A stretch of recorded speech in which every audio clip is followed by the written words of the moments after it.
I'd written on top a Roman axiom, salus populi suprema est lex, the welfare of the people is the highest law. And I think the reason I had done that is that Robert Moses had quoted that to me in an earlier interview as an example of saying, of his philosophy, that to make an omelet you have to break eggs. But the end was the omelet, in his view. But the thing that got me, he taught me, you know, they weren't really interviews because questions were not welcomed. You'd ask him a question and he might talk for about 2.5 hours straight. He was telling me things I had never even dreamed of about power and politics. Part of it was on the practical level. He would say things like, I can't imitate him, but it was 8-7 against us in Ways and Means, but the swing vote was Stevens of Cattaraugus County. Stevens had a farm. The farm had a mortgage on it that was held by the Rochester State Bank, and the way to get to the Rochester State Bank was through so-and-so. So he remembered all the details. This was a vote that had been taken 40 years before.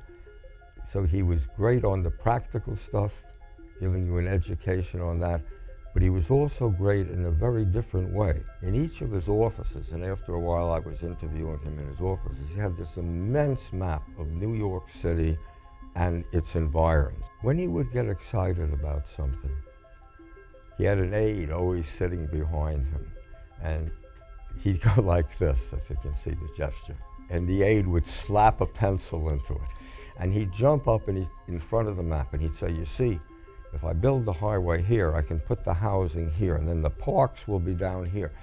And you suddenly realized that this was a man who saw this entire metropolitan region, New York and all its environs, as like one painting. And he had drawn up a plan for it in 1924 and had spent the next 40 years filling in parts of it. And there were still so many parts left to go. I kept thinking he's like a Picasso. Robert Moses in front of a map is like a Picasso in front of a blank canvas.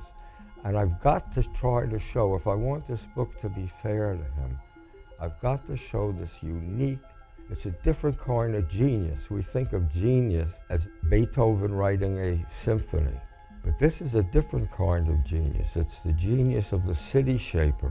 And I have to be able to show that kind of genius. And whether I succeeded or not, I certainly tried harder. So those interviews were in that way wonderful. But as I said, there were some ways that were truly terrible. I wrote a chapter in The Power Broker called 1 Mile. It's about what happened to the residents of 1 mile of the 627 miles of parkways and highways that Robert Moses built. What happened when he put the road, the Cross Bronx Expressway, through their happy little neighborhood. And what he did really was throw those people out. The expression used was that he hounded them out like cattle. And I was interviewing a lot of them, and over again, the word I was hearing when I would type up my interviews at night was lonely. That's a word people never use about themselves unless they're really lonely. And they would talk about how they used to sit with the girls, as they used to say, on Southern Parkway, chatting while their kids played, how they played bridge together, the synagogues they went to together, and now there was nothing. They were old and they didn't know anybody. So you'd finish the day with these interviews really in a state of great depression.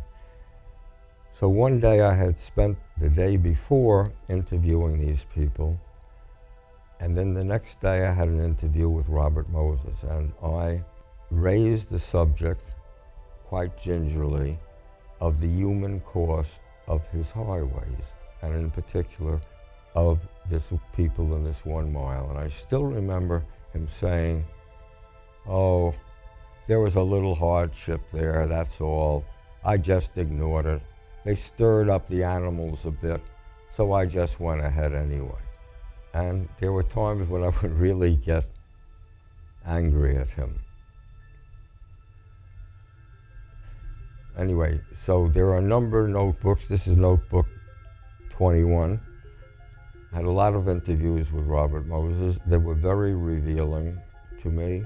If you're sitting across the table from somebody, you can learn a lot of things that they don't tell you, or if you sit there long enough and they talk long enough that they do tell you, that you'd never get if you didn't do these long interviews.